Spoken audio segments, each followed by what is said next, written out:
Today we are going to be speaking about Esther chapter 3. Yesterday we read about Esther, um, that Mordecai was coming from the Benjamite. He is a Benjamite. We spoke about Benjamin and Judah being the two tribes that were left in the temple while the with Rehoboam as our king, and the 10 tribes went up the mountain with Jeroboam as their king. And we spoke about Hadassah being Esther. Esther then goes to Haggai, the chamberlain of the king, as King Ahasuerus had um, it is a, what is it called? Let's find it. Um,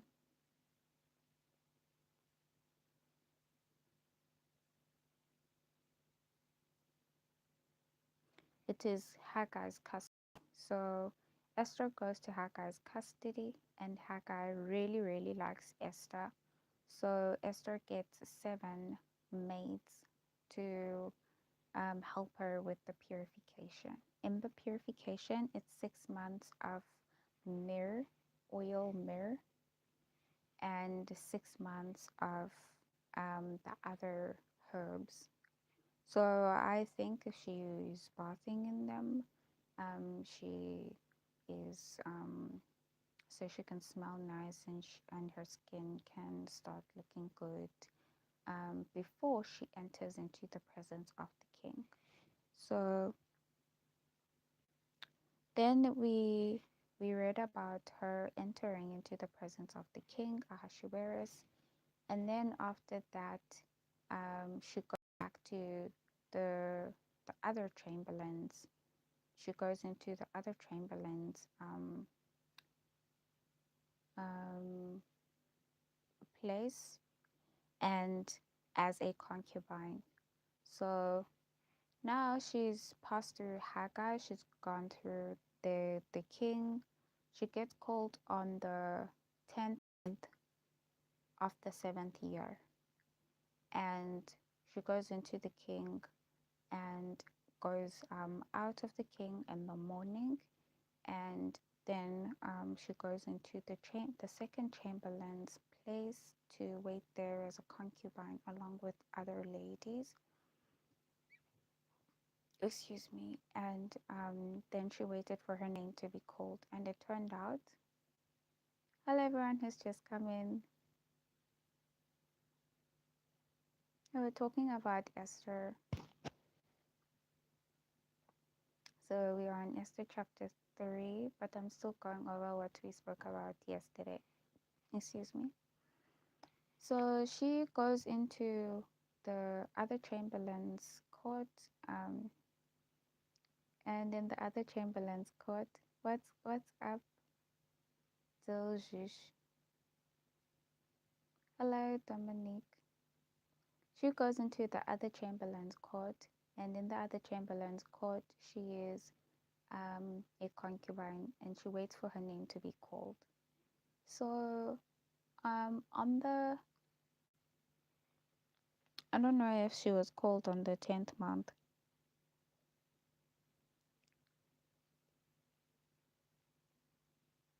So Esther waited, and then she was picked. She was the one who gained favor from the king. Um, and before she even entered into the king's palace to see the king, she already had favor with everyone else in the household. So yeah, Esther won, and when she won, she didn't tell the Jews that she had what she had done. She kept it a secret even during her time of purification, because Mordecai told her to do that. And so that's where we end. We end where Esther is now queen. She's queen, as Ahasuerus has set her aside and put her on the as queen instead of Vashti. and now she's queen. And as she's queen, she hears news about these two men who are very angry at her husband Ahasuerus. And these news they pass through Mordecai, who's sitting in the king's gate. And Esther hears about this. When she hears about this, she goes and she tells Mordecai. She goes and she tells Ahasuerus, and Ahasuerus then hangs these two men who are very angry with him and want to kill him. So we end off there with these two men are hung on a tree, and this is verse 2. So usually I place all of these events on a timeline to show us what we're going through here. But yesterday we spoke a little bit more on Esther and Ahasuerus. Esther is typifying someone who has the prophetic messages of Islam at a specific time. And Esther could have started with 9/11, people who had the prophetic messages on 9/11 during the time of 9/11 to at least 2015. Um, they could have been a type of Esther as a recognition of 9/11, and the messages of Islam shows a type of an Esther. And so I find everyone else, including Jeff's movement, has and believes that Islam is a part of Bible prophecy. And so when they believe this, they start going back to Life Sketches 411, paragraph 5.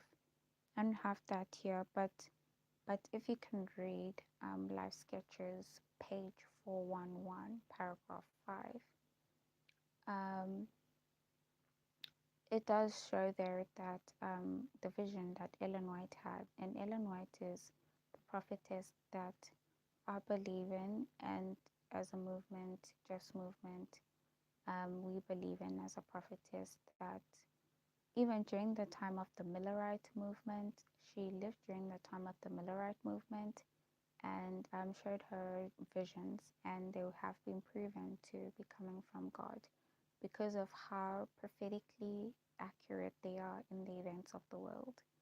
So, one of these events, as there are quite a few, is this specific event. She sees these twin towers in New York fall down, and she's predicting, but she doesn't predict the actual time and the day. And so when 9/11 hits, that passage became present truth. You cannot hear me. I'm literally wearing a microphone, so if you can't hear me, I think there might be a problem with maybe your speakers because I'm wearing a microphone and my volume is already up. I'm good, thanks, David Gordon. How are you doing?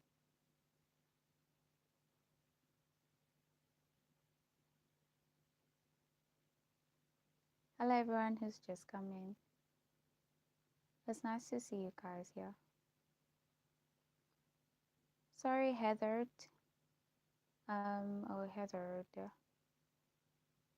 Um, but you might just want to check your own speakers, your own volume. Mine's already up and I'm using a microphone. So I don't know if there's anything louder than the microphone itself. But I think this is very loud. Oh, okay. Well, I usually hear and listen to my videos after, and it doesn't seem to be a problem. I can hear myself, but maybe, I don't know, because I haven't asked someone else to listen to my videos so I can verify that I actually do, people can actually hear me. I did hear at sometimes, it seems like I'm muffling words. Maybe that is what is happening. So I think naturally I have this almost like slur in my voice, that it's almost like I'm soft. It's like I'm muffling my words, and I cannot. I find it very uncomfortable speaking like I'm articulating like that. But I guess speaking is something that I'm going to learn over time. I think also starting to do my lives, it is maybe going to help me train my voice to then maybe just get used to articulating words so that when I speak, people can actually hear me. Because I don't have that, and I think I just muffle my words and then it's very uncomfortable. So, yeah, I hope you can bear with me with that.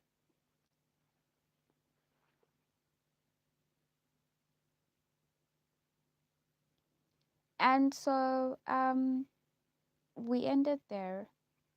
On a line, I would put from 9/11 because a line then moves from 1989. Then it has all of these events which become waymarks in that line. And according to their order, I place them in the line. So it starts at 9/11 maybe and put, and no, I'd start at 1989 and put, if you can remember in 1989, there was a war that happened. There was a war that took place. And that war was a Cold War between America and the Soviet Union. So I would start there and start with that Cold War between America and the Soviet Union, place that Cold War, and also place the training that took place with Yusuf in Afghanistan. So when I look at just the events of the Cold War with Russia and America and those events, I can see that there's a correlation between what was going on from 1989 to present and what happened with the trainings and the work leading up to 9/11, the 9/11 event with Yosef and Saddam Hussein. So that's where I would begin. I would begin with Yosef and Saddam Hussein, um, preparing and doing this training in Afghanistan, and also put the Cold War of the Soviet Union with America, where America won that war, and then was left Russia as the Soviet Union just broke apart. So that's where I would begin. And then from there, there are events in between, but you find these events are working so well together. So you find 1995 is an event where Jeff, for example, comes in 1989. And I don't know if you know Jeff Pippinger, but Jeff Pippinger is a man who teaches prophecy and has been teaching prophecy for quite some time. So I take a lot of the work that I have done from the teachings that he did and from my own extra reading. So I did a lot of extra reading, and these teachings then become my own understanding also, as I come to an understanding of them and the methodology. And then I move back in time to go back to people that were also doing studies before. And that's how I start to have my own voice, also start to study. So I take 1980, 1995, and I put it in also in this timeline. And then I add the activities of Jeff also in its own timeline. And in 1995, I don't know if there's anything that has happened, but I think within the context of Christians and churches, the Eternal World Television Network was then put in. So I put in that. But Yosef is doing a lot of activities in Afghanistan to prepare. And in 1995, he is ready. So he goes and he attacks a city. I don't know what the name of the city is, but it was in America. And he attacks the city, and it's very small. So it's like a town. And the that terrorist attack took place, but it was almost like a proxy. It's almost like a small attack before the Big Bang. So he goes and he does that attack. And it seems that Saddam Hussein is funding these projects with through his uncle. And so I take it from there and I move forward with it. And Yosef, being a soldier, um, is doing these activities to be ready whenever Al Qaeda is gonna go out. So he's ready to participate and help with Al Qaeda. Um, and he goes out in close to 2001. Um, I don't know if it was Saddam who organized with the engineer from Russia. There was an engineer from Russia who's a very good scientist. He designed and made a bomb for them that was gonna be very functional for their activities. So their architect engineer worked very well and very quickly, and soon enough, I don't know if they had people that were in the military in America, I don't know, but it seems they took in they got illegal documents. They went in aircrafts illegally, and then they took up aircrafts and they went and they flew straight into those buildings in New York and crashed into them. So there's a lot of that here, and that is the 9/11 event. Many people died, but then I follow on and I come closer and I see Jeff is holding up, and so is the rest of the world, because you have an event that is tangible, that you can see and know that this is something that happened. George W. Bush goes and he makes war with Saddam Hussein, as he says he's making war on terror. So he goes straight into Afghanistan to do this assassination of someone he terms his number one enemy. Number one enemy, war and terror. So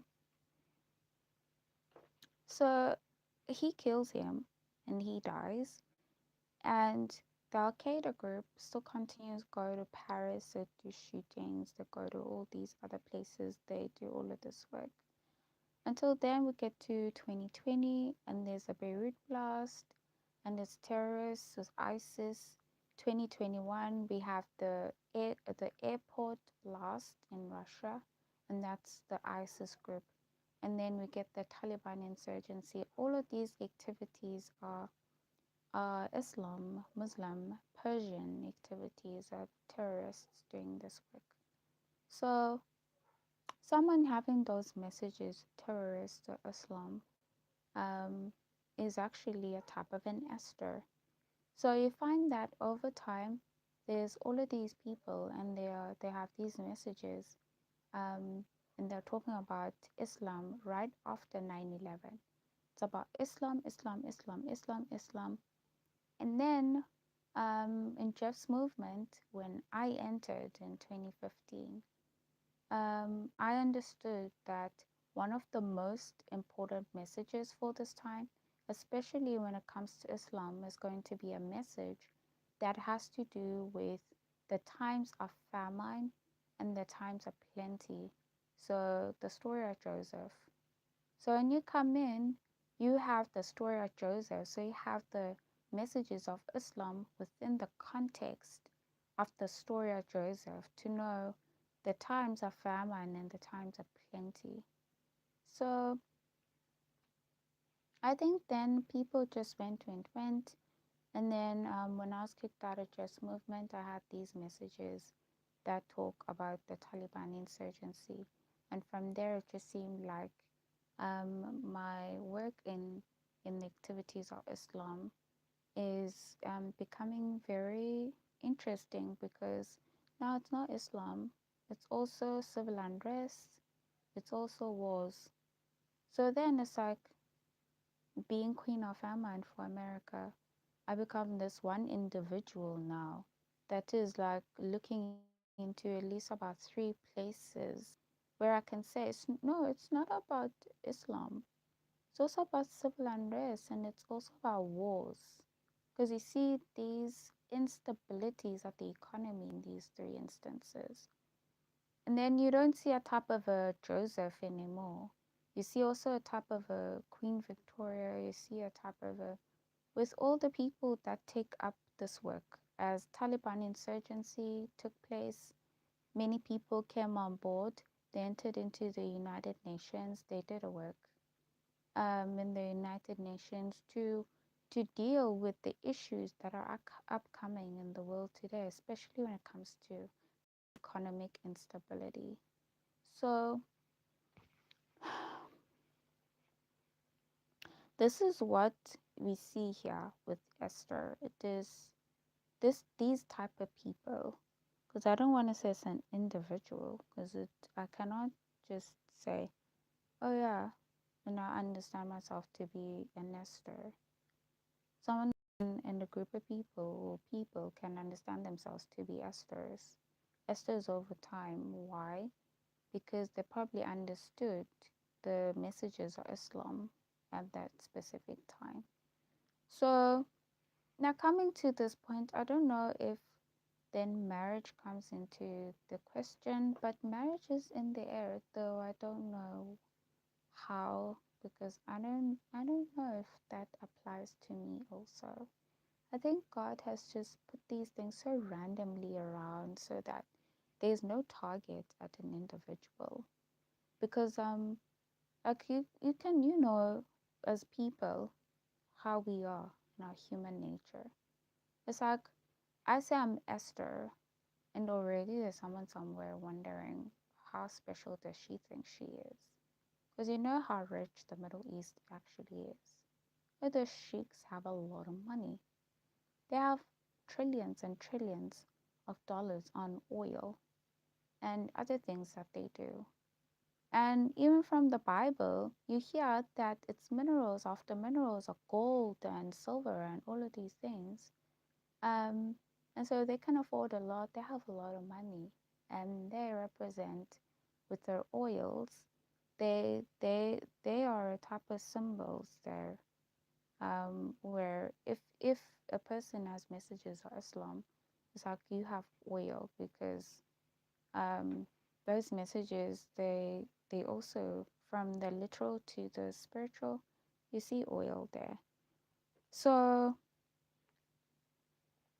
so it is very very hectic and it's very dangerous. And I can see, for example, Prince Fazer and think Prince Fazer is my literal husband. That is a very dangerous position. I can't with certainty think Prince Fazer is my literal husband. I don't even know him. So that's another thing that I think when I understand these things in the prophetic light, it's better I just stick to the prophetic light because I can't start going around thinking that the literal is fulfilled exactly as how I understand the spiritual side of things. And the spiritual side of things also just makes sense a little bit more after certain events have happened already. So I can't with certainty think that, oh no, this is going to happen with certainty because that has happened with certainty.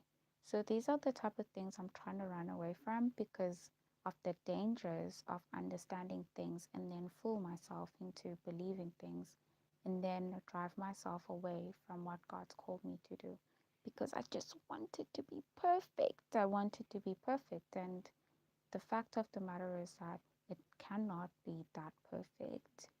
So that's another thing I'm coming to understand. When I am Queen of Amman for America's Kofkofas America, it doesn't mean that I now must fly straight to Dubai, for example, or straight to Saudi Arabia or Qatar or Turkey and get married to an Islam man. I don't know, just I see here Mordecai is in the palace, and Jeff, the time that the Taliban insurgency is going to happen is not in the Middle East. So even from that that understanding, I'm kicked out of Just Movement by May in 2020, and I have my messages that predict that the Taliban insurgency is going to take place. And the time that the Taliban insurgency is taking place, Jeff is not in Afghanistan. He's not in the Middle East. So just my mind wants to, I think I want to be free in my mind to think and reason that it doesn't have to be literal, because now God's gonna take this event. Maybe I did the concubine status one with my like a little bit controversial pictures on my socials. But hello, Tyrell.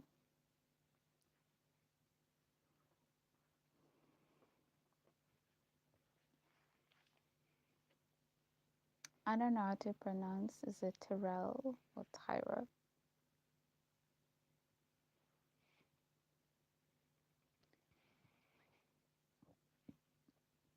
How are you doing? So I'm running away, excuse me, from just picking and saying, oh no, I'm Esther, and I think I'm better, and I could do this, and I could do that, and I think I'm this and I'm that, and yeah, because chances are I'm probably not, you know, and that's a fact. So I don't want that situation. God is probably, there's a process. A midnight cry hit in 2025, and there were marriages that took place. People that I know got married. And I went back to Wusu when I started to think that Wusu, I'm going to have a turning point. So Wusu then became a turning point, and Wusu, I then understood that it's almost like a restoration and a turning point, and also being a school that is predominantly led by students in political parties with their civil unrests. I knew that that school is definitely a school that will quickly turn around, and I'm going to be strengthened by their activities.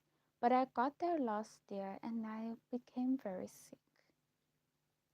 I became very sick and I didn't understand what was going on.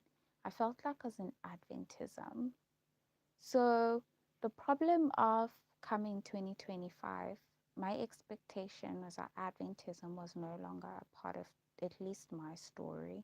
As in my head, I believe Adventists are no longer at school by 2025.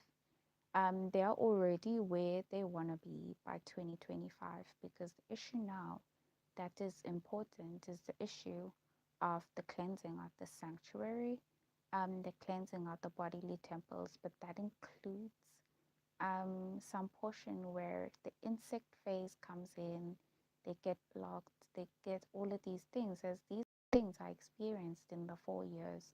And so my expectation is that these things are happening. So 2025, I thought there was already a preparation for that, and they were already just gone by 2025 and prepared to go by 2025.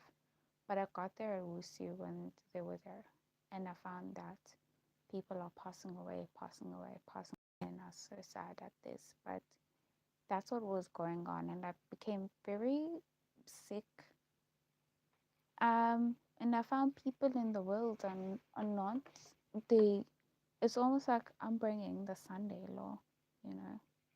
And the Sunday law is a belief that the papacy is going to be put in America. The times and the law is going to be changed. And then all of these things are going to happen. But I mean, that's not my job. So when I went to WUSU in 2025 and got a lot of this influence, um, I mean, it shouldn't have been there, at least for me. I thought I would have been free to talk to people. I would have been free to talk about my messages, but I wasn't. So these are the type of things I want to just keep talking about so that we just slowly get to that point where like Queen of Fama and for Americas and we're not here to fist fight. The people in the world need to know about the destruction of Jerusalem before it happens. We were there in Israel in 2023, and I was sitting there, I was saying, I'm Team Israel. I'm Team Israel. And I was like, we are in Israel, I'm Team Israel. And we were sitting there in Ukraine and Russia, and I was saying, I'm Team Russia. I'm sitting in Russia, I'm Team Russia. And so I come out of the Ukraine and Russia war, and I'm in Russia, and I come out of Israel and Gaza war, and I'm Team Israel. And I cannot understand the whole work that was going on in Ukraine as Adventists went straight into Ukraine. I'm stuck in Russia. And Russia, it's witches, witches who are heathen. They don't care about Sunday law. So all of this commotion about the Sunday law is like I keep getting taken and being put misplaced on purpose. It is like a deliberate misplacing on me to deliberately keep putting me in places where I because I might not know what is going on with witches. So that is the type of work that is happening. That then I started to feel as if I am dependent on witches. I sort of to feel like that.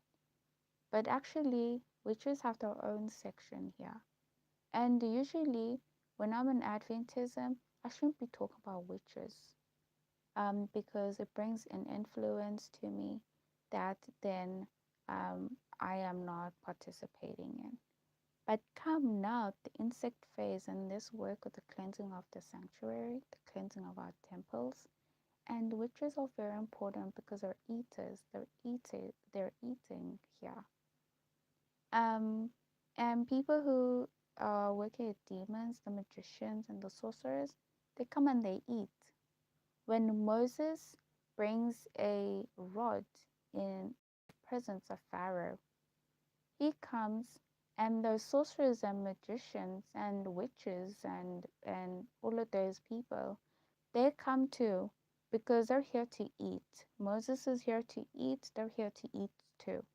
But Moses is doing it so that his people, the people of God, can go.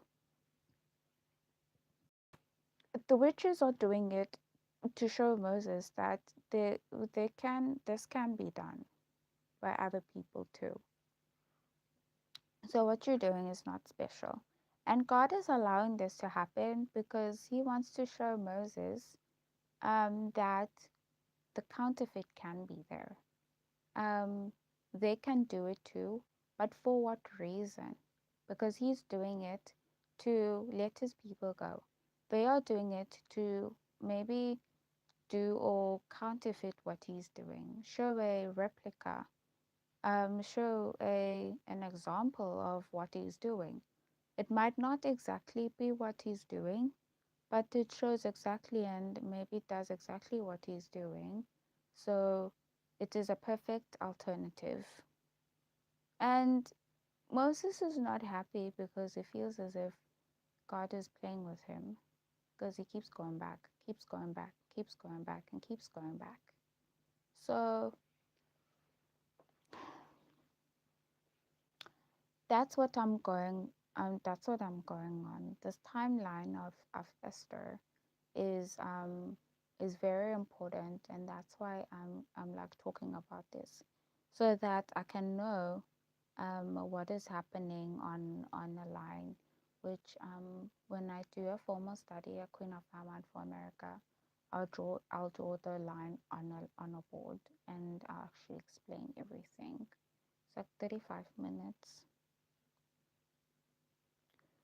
Now I'm going to read chapter 3 so that I can finish up my study. Chapter 3, verse 1 to 7 reads: After these things did King Ahasuerus promote Haman, the son of Hammedatha, the Agagite, and advanced him, and set his seat above all the princes that were with him. And all the king's servants that were in the king's gate bowed and reverenced Haman, for the king had so commanded concerning him. But Mordecai bowed not, nor did he him a reverence. Then the king's servants which were in the king's gate said unto Mordecai, Why transgressest thou the king's commandment? Now it came to pass, when they spake daily unto him, and he hearkened not unto them, that they told Haman to see whether Mordecai's matters would stand, for he had told them that he was a Jew. And when Haman saw that Mordecai bowed not, nor did him reverence, then was Haman full of wrath. And he thought scorn to lay hands on Mordecai alone, for they had shewed him the people of Mordecai. Wherefore Haman sought to destroy all the Jews that were throughout the whole kingdom of Ahasuerus, even the people of Mordecai. In the first month, that is, the month Nisan, in the 12th year of King Ahasuerus, they cast pur, that is the lot, before Haman, from day to day, from month to month, to the 12th month, that is the month Adar. So here is Haman. He is picked by Ahasuerus to be and he sets him up, and he says he should be reverenced and honored. And people bow to him and reverence him, but Haman doesn't do this. But Mordecai doesn't do this. And as Mordecai doesn't do this, Haman doesn't like this, and people tell Mordecai to do this and honor them, but Mordecai doesn't do this. So Haman orders that the Jews be killed, and lots keep getting hit. They play lots and lots every day. They do this every month. They do this until the 12th month, which is the month of Adar. So now I'm going to read verse 8 to verse 15. And Haman said unto King Ahasuerus, There is a certain people scattered abroad and dispersed among the people in all the provinces of thy kingdom, and their laws are diverse from all people, neither keep they the king's laws. Therefore it is not for the king's profit to suffer them. If it please the king, let it be written that they may be destroyed. And I will pay 10,000 talents of silver to the sand, 10,000 talents of silver to the hands of those that have the charge of the business, to bring it into the king's treasuries. And the king took his ring from his hand, and gave it unto Haman the son of Hammedatha the Agagite, the Jews' enemy. And the king said unto Haman, The silver is given to thee, the people also, to do with them as it seemeth good to thee. Then were the king's scribes called on the 13th day of the first month, and there was written according to all that Haman had commanded, unto the king's lieutenants, and to the governors that were over every province, and to the rulers of every people, of every province according to the writing thereof, and to every people after their language. In the name of King Ahasuerus was it written and sealed with the king's ring. And the letters were sent by posts into all the king's provinces, to destroy, to kill, and to cause to perish all Jews, both young and old, little children and women, in one day, even unto the 13th day of the 12th month, which is the month Adar, and to take the spoil of them for a prey. The copy of the writing for a commandment to be given in every province was published unto all people, that they should be ready against that day. The posts went out, being hastened by the king's commandment, and the decree was given in Shushan, the palace, and the king and Haman sat down to drink, but the city Shushan was perplexed.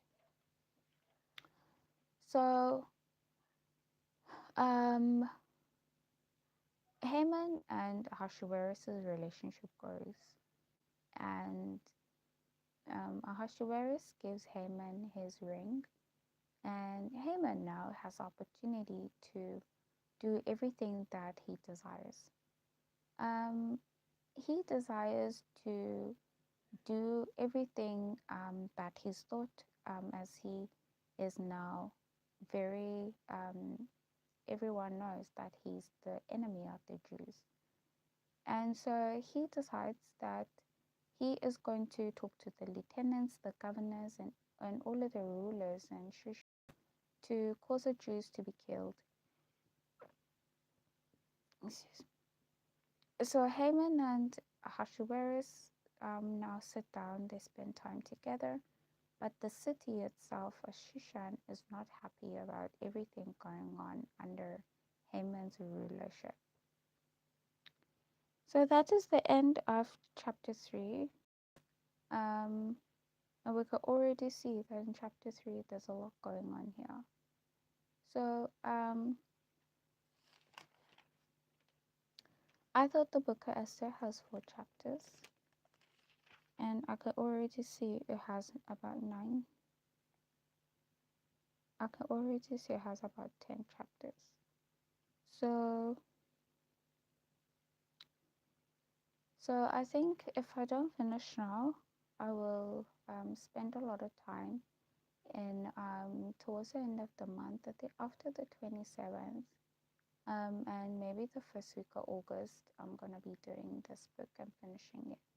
And then I'm gonna move back to the toilets, which is cock and piss, which I was talking about based off of Ezekiel chapter 4 verse 4, which says, when they come, take take your poo and put it in bread and bake bread with your poo. And then Ezekiel says, but Lord, I'm a vegetarian. And God says, if you're vegetarian, take cow's dung and make bread with cow's dung and eat it. So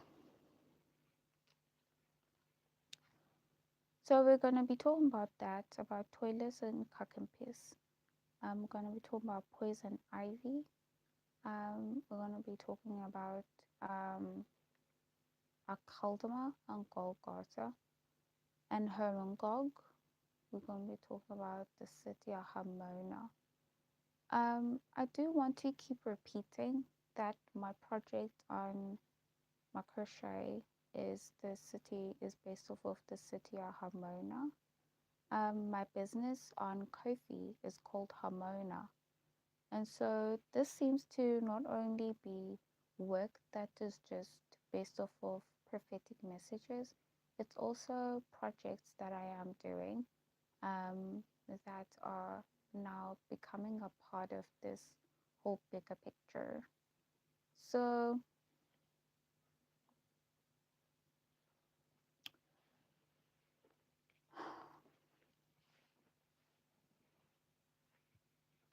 I'm a really cold. I'm like literally shiver. I have my teddy bear. Oh, I have my teddy bear with me yesterday. No, my teddy bear far away. Thinking about teddy bear. Goodness, it is so cold, guys.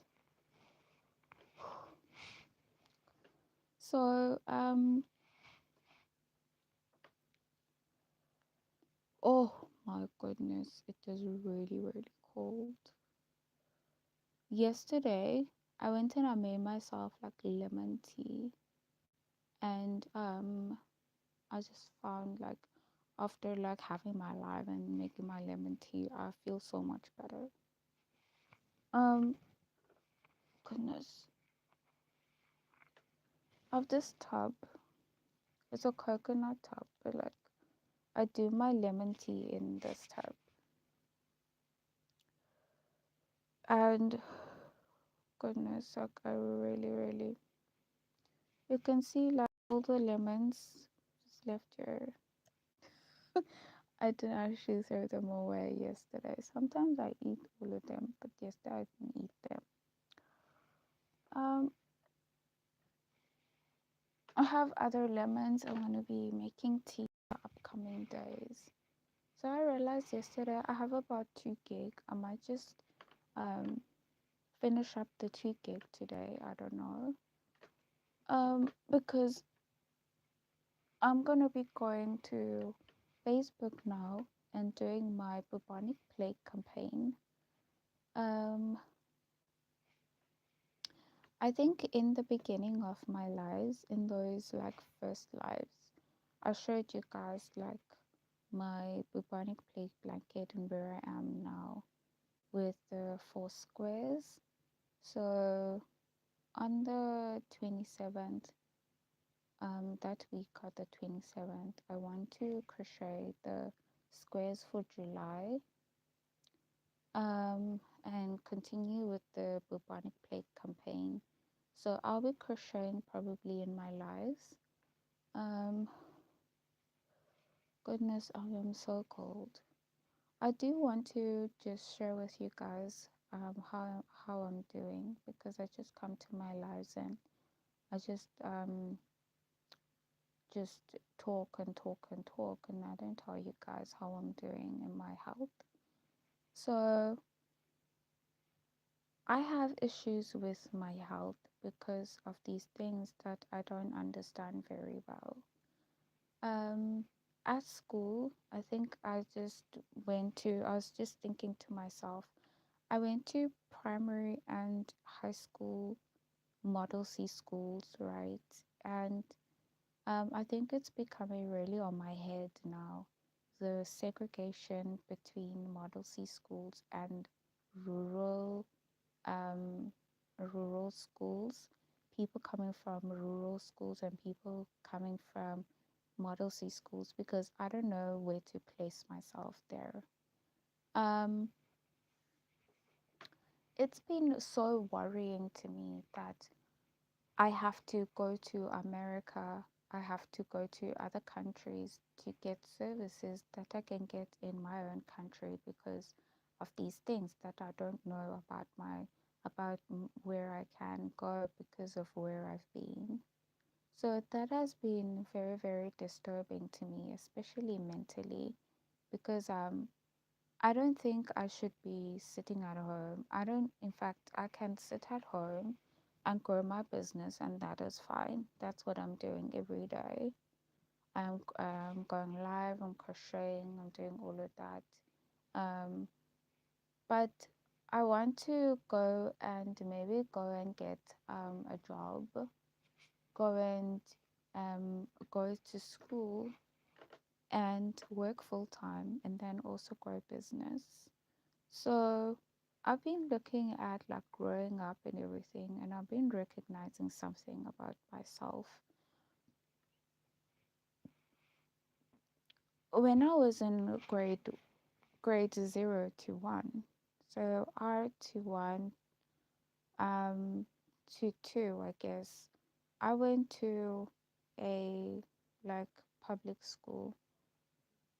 And this public school is like for black children, but it was Indian. It was an Indian run school. So I went to Holy Angels for my grade R, and then grade 1 to 3. Um, it was in fact grade 1 to 4. I went to Kid, and then for my grade 3 again, because I go to Humansdorp, and in Humansdorp I can't understand Afrikaans, so I cry a lot.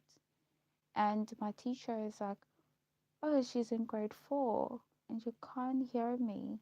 You really can't hear me." Um, and she was so concerned that I cannot hear her. I'm in grade 4. And she says, how am I going to study? I was already a year younger than my classmates because I started school early. And she was wondering, how am I going to hear her? I did so well in my school um, here in Umtata. I went to Holy Angels and EGQ and I did really well in EGQ. In my grade 1, I got 96%. And I was just that person who was in the 90s. I went to, I go to Humansdorp and I don't really know the times table very well. I can just work them out. So I start learning and learning the times tables so that I can know them because now I can't even work them out in this method that the teacher is teaching us because um because I can't hear her. She's speaking Afrikaans.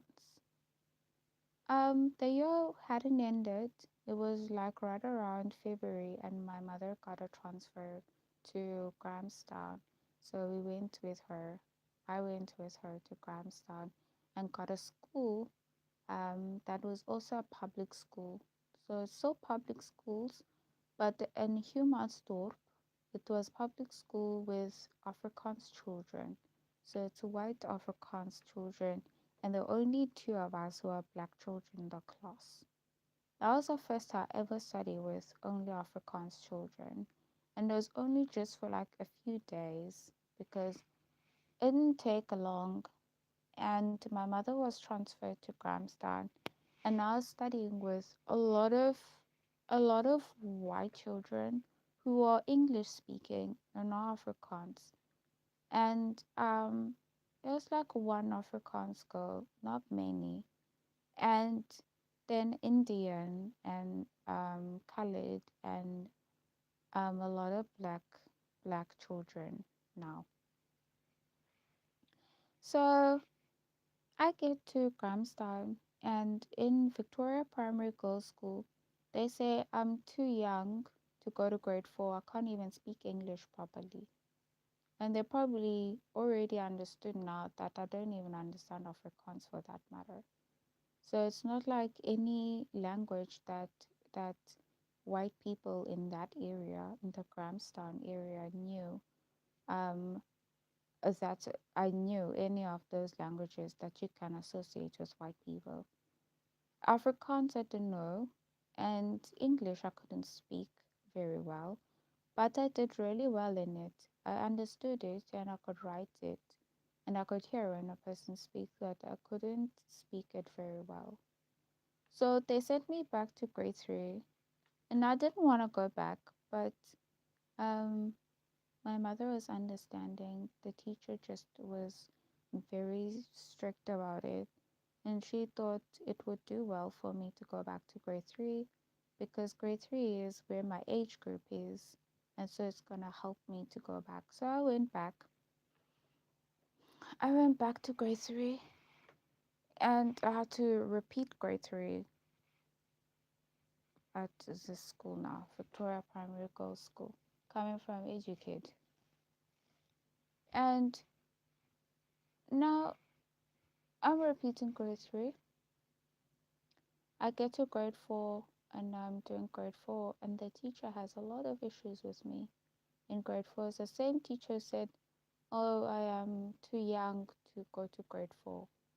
This teacher is teaching grade 4, so she probably looked at me and thought I'm too young to be in her class.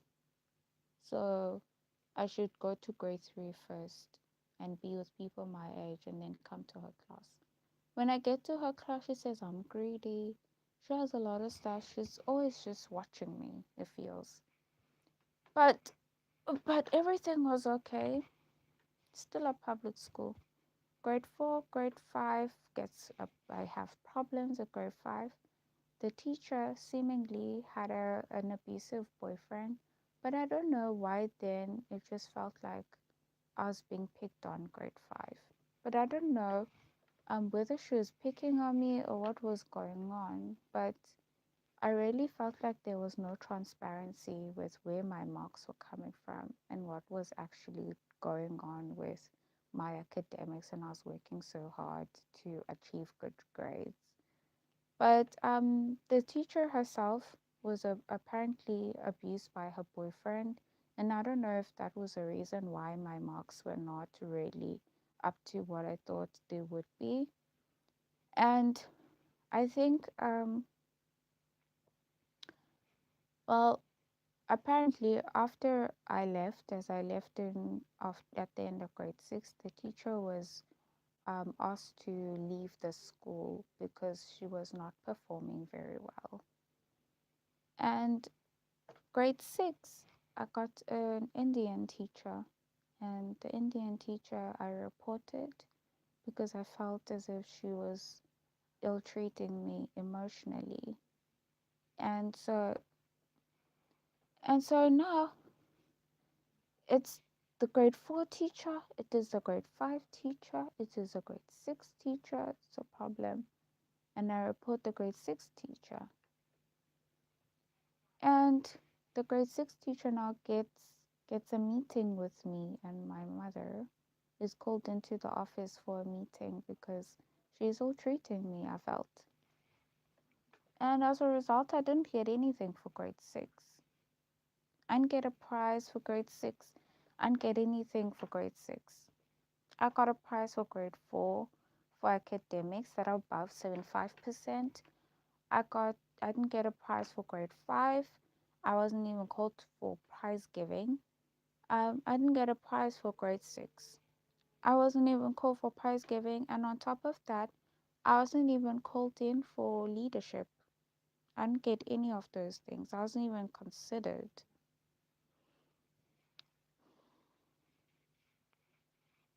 In grade six, I got my first three demerits. And in my demerits, I got a detention.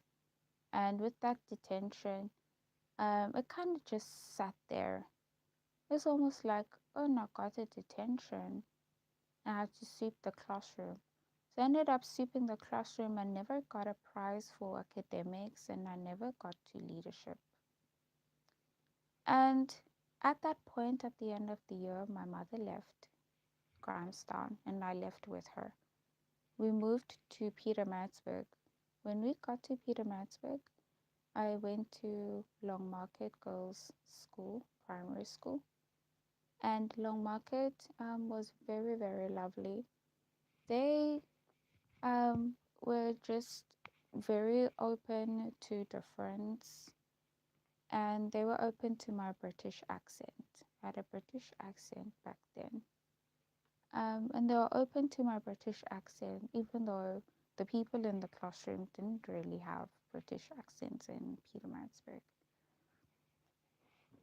They were open to my British accent, and they just were open to all of these differences. I arrived and I was writing in cursive, and I didn't write in print because I thought print is a baby's way of writing.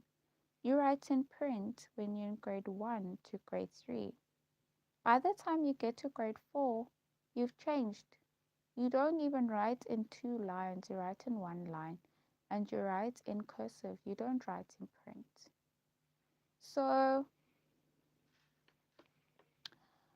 um, Long Market was very lovely. I got a leadership role, and at the end of the year, I got a leadership certificate, and I got an academic certificate, and I got an award for choir.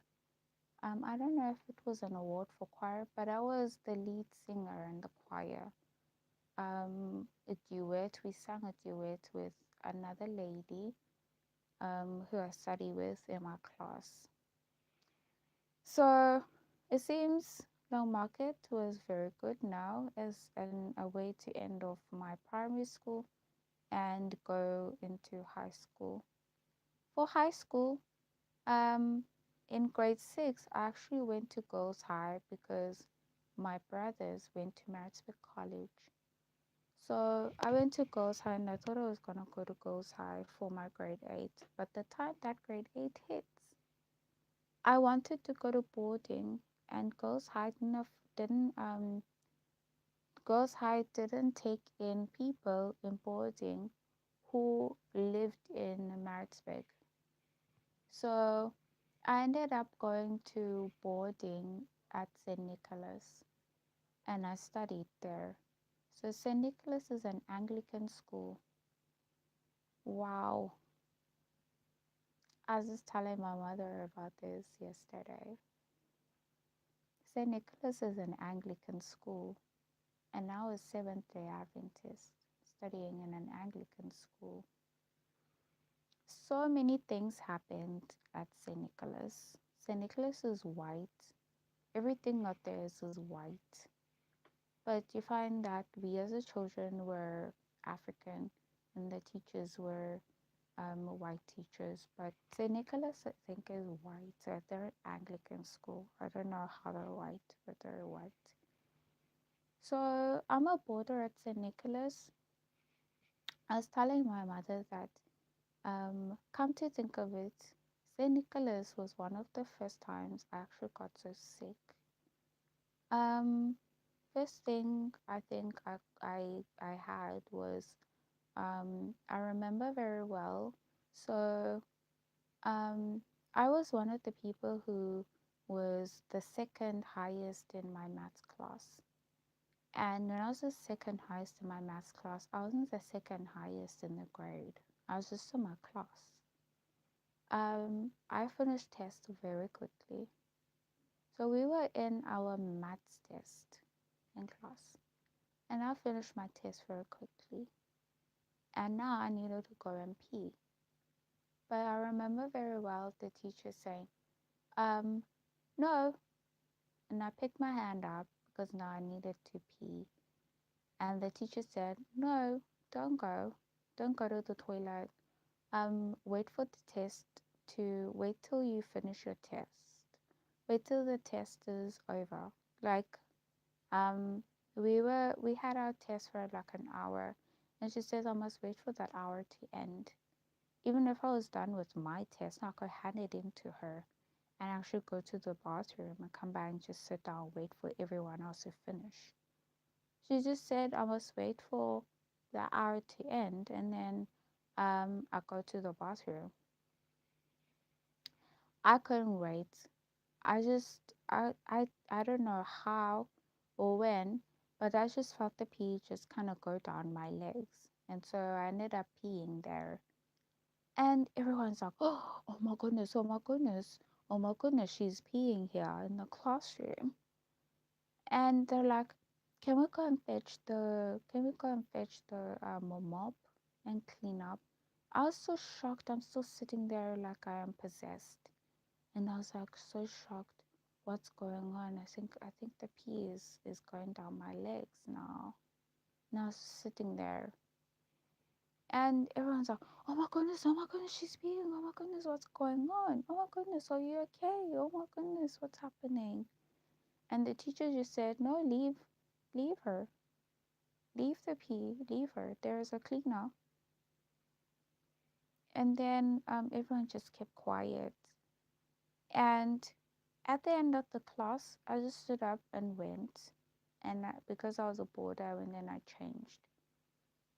And then after that, because it's an Anglican school, they seem to have favored a lot of um, their church services. So on Sundays, we had to go to church with them, with the teachers as a board of matrons. And I had to do Eucharist. And there was also Ash Wednesday where I was introduced to these ashes that were put on my forehead, which made me really itch. I remember I was just itching, the whole body was so itchy. I was like, oh my goodness, what's going on? What's going on? My head was itching, my entire body was itching. I was like, oh my goodness, why did I put it on? Why did they put it on? Why did they put it on? Why did they put it on? And I was like itching my head and everywhere. And my face was so itchy and I felt like I was dying or dead. And I thought it was ashes of dead men and dead women. I don't know what I was imagining in my head. But But I started to think of all these horrible things. Then we had Eucharist, and I didn't want to take Eucharist, so there I was, um, dodging Eucharist by going but not taking. And then I found myself vomiting, and I was so sick. I'm vomiting. It is the same year. It hasn't ended. It's not even close to ending, and I'm already vomiting. I'm vomiting and vomiting. And then um, I asked my mother to come and fetch me. She fetched me. And while I was living there, there was a lot of talk about me living in a prefect's room. She's living in a prefect's room.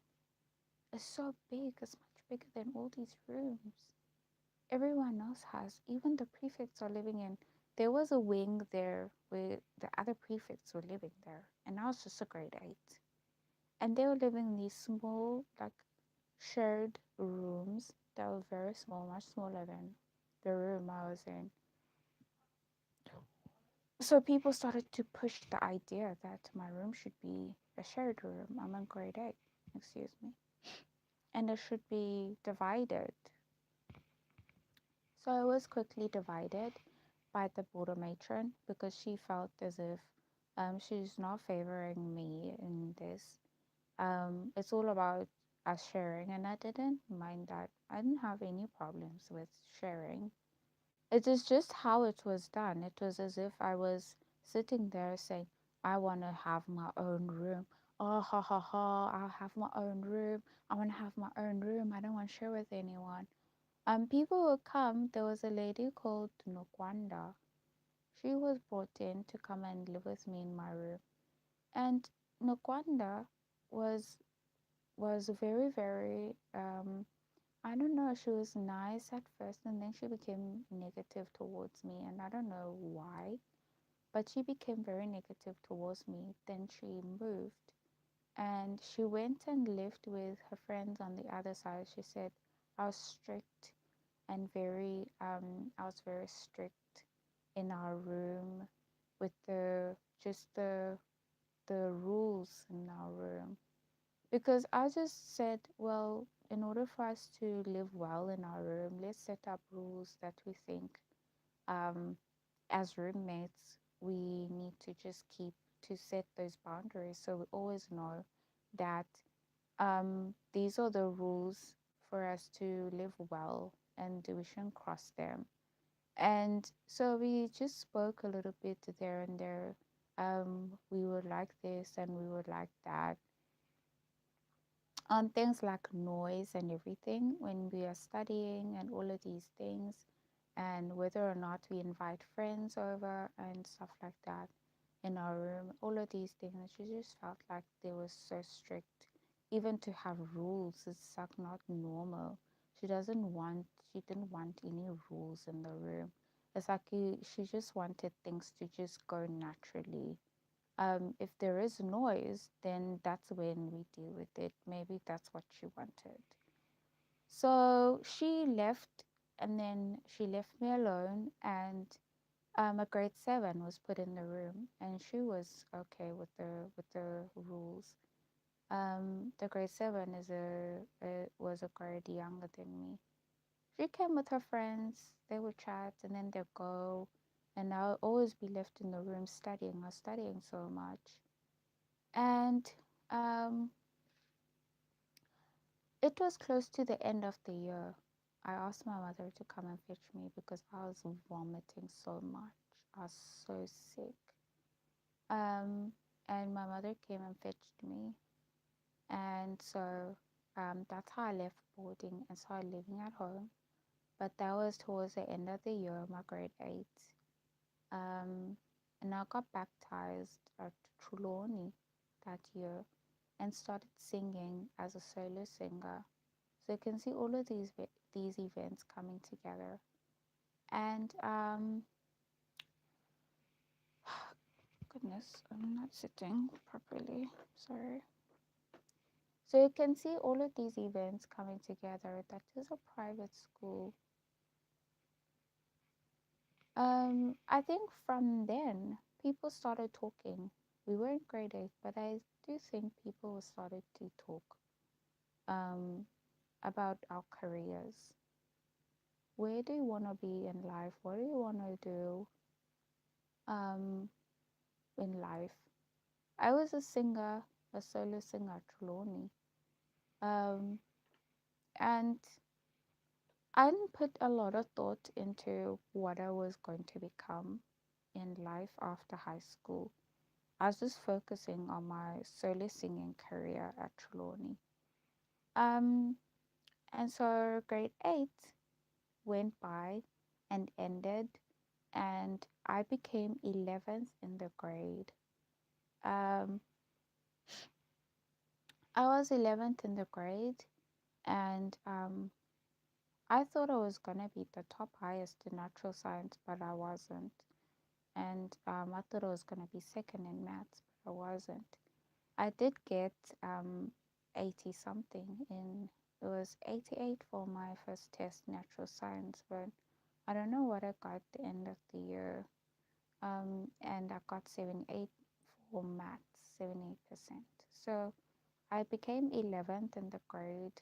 My lowest was EMS with 43%, and everything else was in the 70s and 80s. So that 40 something pulled me to straight down to 11th when I could have been top 10. Grade 9 came and I moved schools and went to Epworth in another private school. But it was a girls' school, girls only school. And grade 9 to 12, I was at Epworth. And after Epworth, I moved and I came to Umtata. So a lot of talk was going on when I was at Epworth on whether or not we would um, do well in high school. And if we do well, what does that mean for us in private school? There was a lot of fears and a lot of stories, horror stories on us not succeeding in life. Um, oh, you go to private school. Oh, apparently, guys, here in private school, we don't get NASFAS, stuff like that. We don't get NASFAS, and even bursaries, they don't prioritize us because apparently, if we are here, we are in the category of people who can afford to pay their own education. So, um, it was really confusing, very confusing. So, what am I gonna do in life? In matric, I was asked what I want to do. I said I want to become a doctor. And I was just thinking, how am I gonna get to university? So I don't pay a lot of attention to this because I don't know it. And I come to Mtata. And then in Mtata, I go to the school here. It is like a tech school, but they do this work of in the afternoons they'll help you upgrade your results, so they teach you extra lessons for free. So I find I went there and I studied extra lessons for free, and after that I just ended up going to wusu. As I told the story, I told you guys how I went to wusu. So I thought I was gonna go and study chemical engineering, CPUT. I came back and CPT only took me for accountancy. So I came back and my mother had applied for me to go to medicine in 2013, and I wasn't taking Awusu because I didn't have biology. So me not having biology kind of closed doors in certain things. 2015, I come back down and my father says, "Oh, let's go to Wusu. Why don't you go to Wusu? We all went to Wusu." That is how Wusu is like unique. Why don't you go to Wusu? And so I go down. We come back down from Cape Town, and we go straight into Wusu. And when I get there, I become a walk-in for BSc chemistry. And so, as I walk in for BSc chemistry, all of these stories I tell you guys about the movement now started, and all of these things started happening. And I was self-paid 2015. 2016 I was self-paid, then 2017 I got NASFAS. And me getting NASFAS became a matter of commotion, controversy, very controversial. Um, so it is very, very confusing. Next year I want to go to Lilita, but I'm just thinking, how am I going to go to Lilita? Is Lilita a private college? Are they a public college? Um, I don't know. And I'm just thinking, if they're a private college, do they actually fund people who are coming from private schools? So that is something that has been holding me back. Um, I did tell you guys I was studying with UNISA and WUSU. And at UNISA, I stopped at 4 modules and I was about to finish my degree. And at WUSU, I have about 10 to 11 to 12 modules, but I know I can finish in about, I think it is about a year left for those modules to then be complete. So I was thinking, oh, this year could be a semester, second semester of the first year, and first semester of the following year to graduate in September. That's okay. But now I'm just thinking, guys, what is going on with this public and private? There's a lot of that is coming to my head, and it is really giving me a headache. I don't understand it. And also, then there's a lot of work that has been confusing me with black and white, the black people and the white people, the civil unrest, the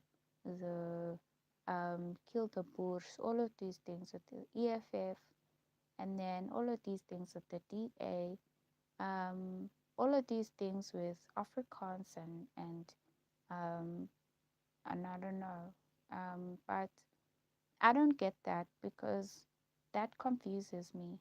When I came with my messages in 2020, um, 2021 seemed to be a place where President Biden saw coming in with, he came with the witches, and then the ladies in Adventism went straight into the Democratic Alliance, and they were saying they're black, they're black, they're black, and I was wondering what's going on because I'm Republican.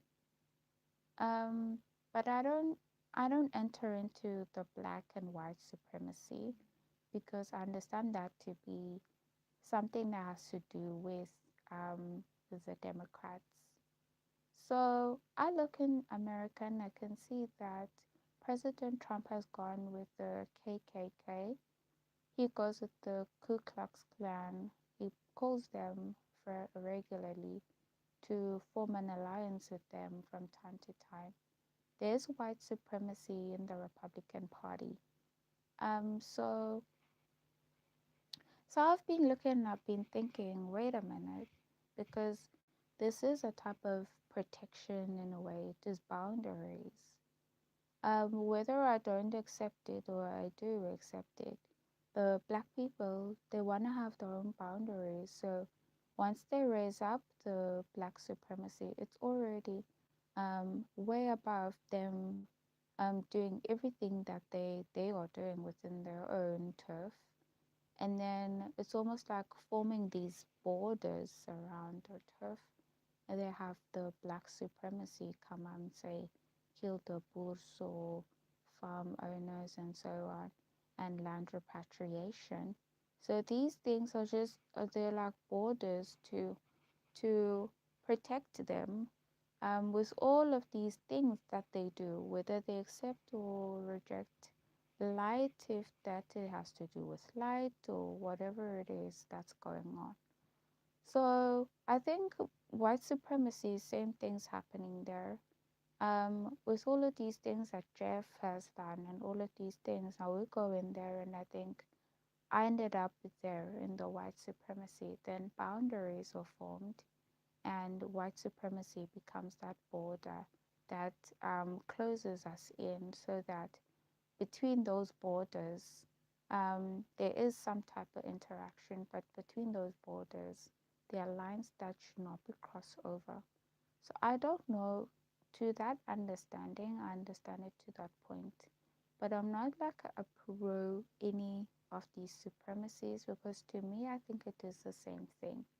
Though I do believe that it is very important to stand on a supremacy. Um, I understand now that the ladies, they're standing on black supremacy. And right now, I don't know if they know, but they started out with black, black, black, and now they're moving straight to being white. And they're going to be changing, changing, changing. Their skin color is going to be changing, changing. They're going to be lighter, lighter, lighter, lighter.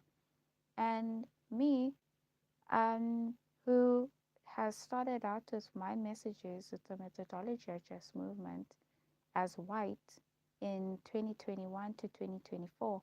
And now I moved from 2025 and onwards, and I'm now in black with my messages of a cultivar and Herman Gog and Golgotha, which Jeff doesn't have. And I'm gonna start changing, changing, changing, changing, changing, as this processes of the city of Harmona takes place. And I'm not gonna be so light as I would have been if I was in Adventism, for example. So I don't know how it's going with the supremacies. That is something that is another thing that's confusing me. Um, but it is confusing because now in the move from black to white, what are they gonna do? Now I move from white to black. What am I gonna do? Am I gonna cross borders now? Move from white supremacy to black supremacy? What am I gonna do now? So I think it is just very important, the wisdom in these things. You don't know, you don't know it. So I think it is important, and I just think about it. And we need to then come back and sit on the table and decide what's going on. So now moving from black to white and white to black. So what is that gonna look like? The ladies are going to move from black to white in black supremacy, and I'm gonna move from white to black in white supremacy. And what does that look like now? So I don't know what that looks like, but it looks like that's what's going on. So those are the things that is very confusing, and it needs to be resolved. We can't just sit and not and act like, no, it never happened. No, 2021 to 2024 wasn't happening. It happened. So I don't know what white looks like in black supremacy. Is it the dark people from Ethiopia? Because when I look at the Shagan countries, the Shagan people, when they are preferring African people, they'll be going for the darkest men who's ever lived in Africa. And I don't know if that is supposed to imply that those men are the white of the black supremacy. And I don't know how, because by skin color, clearly not.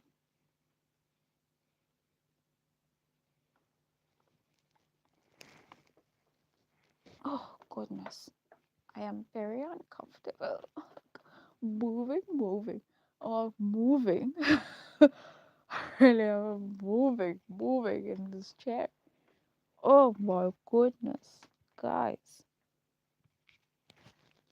take this and put it here. I should like, I'm just so cold. That is one of the problems. Now I'm moving. I'm trying to sit in a way where I feel the most comfortable. I just like dropped my hooks, my crochet hooks. So, guys, that is very confusing. And I was listening to the Afrikaans radio a few days back, just beginning last year, even. And guys, I don't know how to feel about it. I'll go on Badu and white men will just like turn around and like they're so annoyed even from the beginning. I haven't spoken to them. What happened?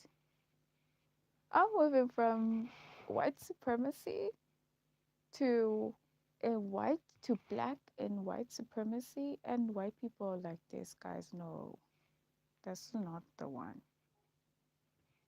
This is not the one. Like, tell me and give me another one because this one's not the one. I was like, what's going on? Because all along I'm talking about my experience. I'm telling people what is going on. I don't like what's going on. They think, or people think, I like going online talking about these things that I don't like that's going on in my life. I don't like that. Why should I be the one who's going on and on about how people are talking about me and how people are doing stuff to me in my life? Why should I be the ones doing that? It's a waste of my time, guys. I don't like that. It's not the one for me. So I look at it and I'm like, when all of this going on, like I go to white areas, guys. I went to Pretoria and you know how white people talk about me? Yo guys, I will like, and you trying to tell me white supremacy and now move from white to black and white supremacy. How am I gonna succeed in my life? Like, you must be real. When God says you have the messages and you get the crown of life, that's what He means, guys. That is not joking. I'm not gonna work for something and then I go to people and people are there talking about me. And then now I'm coming on Facebook talking about people that I shouldn't be talking about. Like, I don't know Afrikaans people, guys. Let's be real. Like, I don't. I don't. And to start now and hear them talk about how I dress, how I talk on social media, like they're talking about someone they don't know either. It doesn't make sense to me. It's not the one for me. So when I just look at the ladies in Adventism, they chose the easiest pathway. Go the easiest pathway, you go to black people that they already know or that they already have met coming from the world who they know. When they speak closer, they'll hear them. They're so easy. Yeah, Afrikaans people talk about me. Have they heard what they say about me? Now I'll go to the Afrikaans radio station and I am in white supremacy, guys. I'm going to Afrikaans radio station. I already feel like I'm like kafir vibes. I'm not kafir vibes, guys. No, it's not the one for me. So I don't know what cat died where or what rat stinks under which carpet, but it's definitely not mine. So, and I just woke up and I was like, you know what? I don't know what's going on. But honestly, from that point of view, I don't even want an explanation on what's going on because it's so distracting. It really is in a very bad way. Like, no, I just have to smell my armpits to realize that I didn't put roll onto that. I already know that, guys. No, I don't need an Afrikaans man tell me that. Like, really, I don't. But the way that they are doing things and the way that everything has been going on, it's like I need to keep smelling myself. And do I smell now? Is it my skin color making me smell my armpits because I smell now? And I just bath every day, guys, and I bath. And I bath and then I put on my lotion so that I have a face that shines. And I'll go live and I already have bath now and I need to check my armpits to see if my armpit hairs. And I've been talking about cheap sharing and I shaved my pubic areas. But now I need to be so concerned about Afrikaans man speaking about me. No, guys, no. So I don't know what strategy it is, but it definitely is not a strategy that is appealing to me, guys. And maybe this is the face that everyone's like working on. Oh, I should just hit it. She just hit it. Isn't she the one who's trying to, isn't she the one who's doing, no, stop, stop. Isn't she the one who's, stop, stop. It doesn't suit you. Like it really doesn't. Because they're going around, they're doing these things, guys. They're speaking these things, and it really is going off. It's going off. It's getting off. I'm already wondering, what are they hiding now? Because of how much, the extent at which they're doing all of this. The ladies in Adventism are running to black supremacy, and then now I'm stuck in white supremacy. I'm going to get married to a white guy. A Joshua Meiberg. This is my crush in grade 7. Oh my goodness. Who's next? Which guy? And then I get to Pretoria and men are running. They're running. And everyone's telling me, oh, you're trying to get their penis. You're trying to eat the white man's penis. What's that? Like it's like people planned it. We already know you want a white man. And now white men are also making a fuss over me for like I want them. Like what's that, guys? What's that? Sis, man. Like sis. Like they don't see themselves what they're doing. It's so disgusting, sis.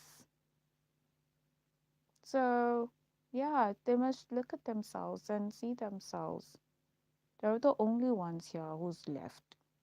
No one is here now. Like all of these ladies, they're not here now. So when they're doing what they're doing, they're left here with me. And I'm looking at them, I'm saying, sis, it does not appeal to me. It's not attractive. Maybe they're not trying to be attractive to me. Maybe they're trying to be attractive to the women. But kick me out of it. Take me out. Don't add me in your issues. So that if it's a black affair, then it is clear it's for black supremacy. And then I'll go to other black people, like I should be with other black people. Now I will stop talking like this online. Because, like, why? They see I'm so quiet. I start out, I'm so quiet. I don't know what's going on. They're pushing me, pushing me. Does she not see what is going on here, what we're doing here? No, I don't see it. But 6 years later now, it is so annoying. I see the annoyance. I don't see what they're doing because I still don't know what they're doing. So maybe that's how they attract their women from Kenya. How do I know? Maybe they go and they say, oh no, oh, you see how she talks to those men. You see how she ignores those Kenyan men. And she's going around, she likes me as a white man in Germany. Like, do they do that? Maybe that's how they do it. Because that's exactly what they've done to me. And how about her? And those men. It doesn't attract me. So, and I stand upon it. And I said I stand upon it. That's also a joke of a lifetime. So I have to stand upon it. And I stand upon the things I stand on. But I tell God every day, I have to come here and I talk like this because Afrikaans men, I've never been with an Afrikaans man. So I can't boast anything about an Afrikaans man because I don't know them. No, people talk about white man's penis. I don't know white man's penis. So yeah, it's not a good start, but I don't even anticipate another one. I don't. Today I'm listening to the Xhosa radio station because I'm a Xhosa woman. Yeah, and I don't mind getting married to a Xhosa man. Yeah, I don't. Yeah, because there's a lot of, oh, she's going around and she's a white man. White men should come to women who are like when God says, guys, that's how I'm like, God, let's go. God, let's go. I have a crush on a Joshua Maidberg, and Joshua Maidberg's married. And now I'm in a relationship with Brother Polisi, and Brother Polisi, white is he? He's a black Xhosa man. Black Xhosa man. Like I'm like, this was God. Who taught me the messages was a black Xhosa man. It wasn't a white man.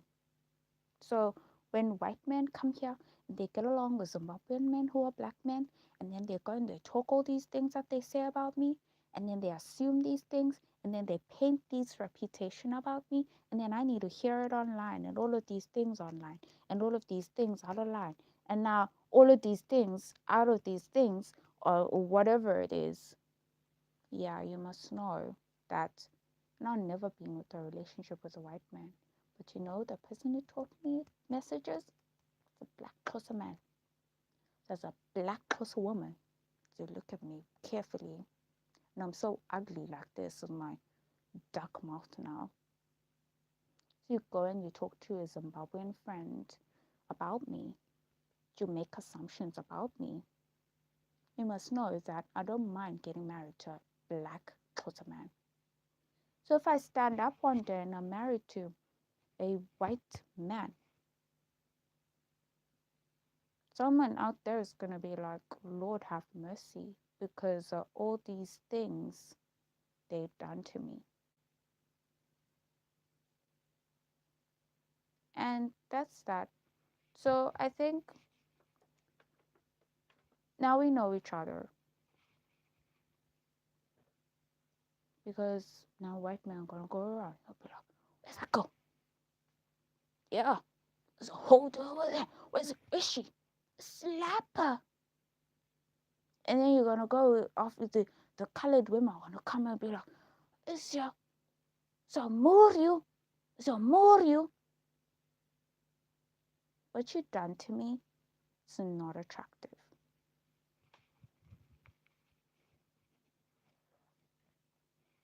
So I don't know which side of the bed you sleep on. Because there was a talk on sleeping. How do we sleep? The Indian ladies.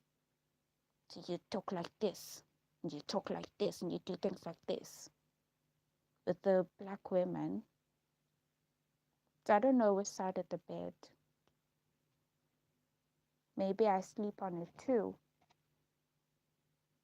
I don't know. But what you done to me, I don't like it. So goodbye guys for this live. I'll see you in the next live. And I know there's a lot of I attack people online. And you know what? I woke up today and I was like, no, it must end. So, okay, yeah, maybe I do. You are this, Mamela. Maybe I am. And I must turn around and say, people attack me online. People are like this to me, and I don't like it. Because there is a lot of that going on, and I don't like it. So, goodbye, guys, and see you in the next live. I don't know in these upcoming lives how things is gonna go, but I think I'm getting this cleansing in my mind where I'm like starting to excuse me, move in a certain direction where I feel, mm, you know, we're moving now in life. Because when God says, guys, I take God seriously. It's not like there wasn't a person who got called to have messages like this before. There are many people. But God comes to me and He gives me messages like this. And I'm seeing practical to spiritual, spiritual to practical. And I study to do. And I do to study. And I practically and experimentally want to know God for who He truly is. And then people attack me online. People attack me in person. I should stop looking at myself and saying, oh, yeah, I'm attacking people. Maybe I should stop now. And start turning around and seeing that people are destroying my reputation online. And people are destroying my reputation in person. And who are these people? Who are they to me? Do I know them? Do I know these people? So, yeah, guys, it hasn't been a good start. It's not a good start. And God knows how it's going in the going. But identity, I know, Queen of Fairmont for America. Find me on YouTube. This is my account, Melamisi. I'll be singing here under the banner Tasha Singers Holly. Whether you're part of me or you're not a part of me, it's your decision. And if you're a part of this work or not a part of this work, it's your decision. You want to be a part of my life or not a part of my life, it's your decision. But otherwise, this is Queen of Fairmont for America. And whatever assumption you have about me as a man who feels I say this and that means this about how I should live my life, I should be as a woman, my children should be, my husband should be, and how you feel you never be that man for me because of how you feel you're better than me and the woman that you love is better than me, then it's your decision because it is a comparison at the end of the day. You measure yourself. And if I happen to be that person you want to measure to or want me to measure to because I happen to be lower than you, it's your decision. So, yeah, I guess it is